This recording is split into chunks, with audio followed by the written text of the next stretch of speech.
Renja, aujourd'hui 60 000 habitants.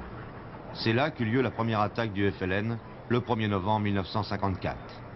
Un officier français tué, le lieutenant Darnaud, qui donnera son nom à la caserne. Février dernier, coup de pioche au centre de l'ex-camp militaire pour l'aménagement d'un terrain de loisirs. Un premier squelette apparaît. Depuis, on en a retrouvé 984. Mais pourquoi un tel charnier, le plus important découvert jusqu'ici en Algérie? Pour les anciens combattants, les Moudjahidines, c'est parce que le camp français est devenu un véritable centre de tri et d'interrogatoire à partir de 1956. Certainement, après chaque défaite de l'armée coloniale, elle se penche sur la population rurale, elle la ramasse, elle la ramène ici, au deuxième bureau, où elle est torturée, et les parents ne revoient plus ces gens qui viennent ici. Vous pensez, vous, que tous ceux qui ont été torturés ici, et toutes celles qui ont été torturées ici, ont été liquidés ensuite? Je ne dis pas toutes ou tous, mais je dis la majorité.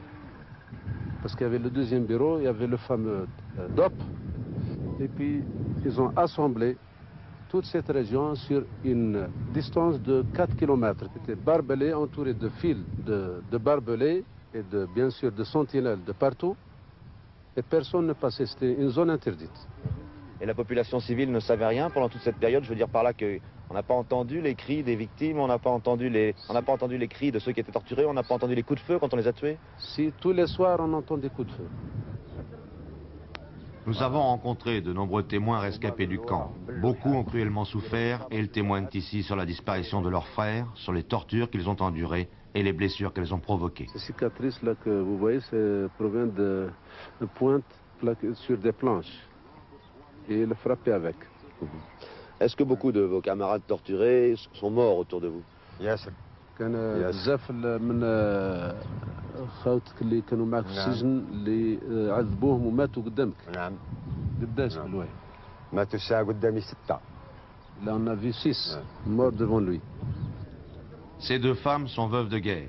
Elles affirment: nos maris officiers ont été torturés au camp où ils ont disparu. Nous-mêmes avons subi toutes sortes de sévices. Le mari de Madame Kefif a été capturé dans le maquis des Aurès. Il a été interné et depuis elle a essayé la famille de le voir, mais il n'a jamais été question de le voir. Elle est formelle que son mari est resté ici jusqu'à sa disparition définitive. Et selon vous, qui a fait ce massacre? Les militaires, les civils, les gens de la DOP, qui? Écoutez, parce que les gens de la DOP, ils les connaissent bien, ils sont en civil, vous les voyez tantôt en civil, tantôt en militaire, vous ne pouvez pas les savoir. On connaît quelques-uns, c'est renommé, par exemple, il y a un qui s'appelait Garcia, c'est un renommé de la torture, c'est un gaillard qui pèse, je crois, 90 kilos ou plus.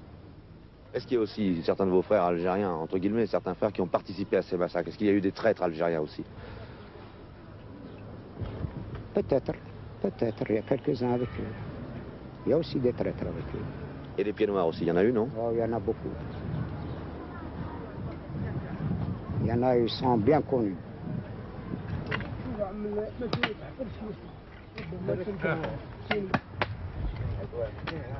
Deuxième jour des fouilles, la municipalité a repris les travaux spécialement pour nous. Et ce matin, en quelques heures, 7 nouveaux cadavres ont été découverts. Et on se demande aujourd'hui jusqu'où va l'étendue de ce charnier, puisque les anciennes limites de la caserne d'Arnaud sont à peu près à 900 mètres d'ici. Or, à chaque coup de pioche, ou presque, on retrouve un nouveau squelette. Les experts algériens qui ont examiné le charnier sont formels. Beaucoup de victimes ont été achevées par balles. Dans les fosses, nous avons retrouvé des bijoux, douilles, plombs, ordures et des boîtes de bière françaises. Quelquefois aussi, des instruments de torture. On a pu retrouver des instruments qui semblent être des instruments ayant pu être utilisés pour pratiquer des sévices, en particulier cette menotte que nous avons retrouvée sur un corps, cette chaîne qui liait les mains d'un malheureux dans le dos, des coins enfoncés dans les genoux et qui avaient persisté, et cet objet que nous avons retrouvé perpendiculaire à l'axe de la colonne vertébrale. Mais docteur, est-ce que vous êtes sûr des dates de la mort en général et de l'âge des victimes? Pour ce qui est de l'âge des victimes, ça ne pose pas de problème. Parce qu'on peut très bien déterminer à partir des ossements et en particulier au niveau de la dentition des victimes s'il s'agit d'adultes ou de gens d'un certain âge. Donc il s'agit dans la plupart des cas, dans la majorité des cas, d'adultes jeunes, de sexe masculin, avec 20% à 25% environ de femmes et d'enfants. Et l'âge de la mort remonte à quand alors? La qualité des cartilages articulaires m'a donné une indication et une voie à suivre que j'ai suivie pour essayer d'être le plus précis possible. Et en me basant sur eux, j'ai pu avancer le chiffre d'un quart de siècle. Pour les Algériens, le charnier de Renchela est la preuve évidente qu'il y a eu crime de guerre. Et l'Algérie, qui est à la veille du 20e anniversaire de son indépendance, ne veut pas oublier le charnier de Renchela, où sera édifié bientôt un monument à la gloire de ces martyrs. Je peux dire que nous avons tourné la page de la guerre d'Algérie et nous avons banni à jamais le racisme de notre rang. Nous sommes, dès l'avènement de notre indépendance, nous sommes attelés à la construction de notre pays.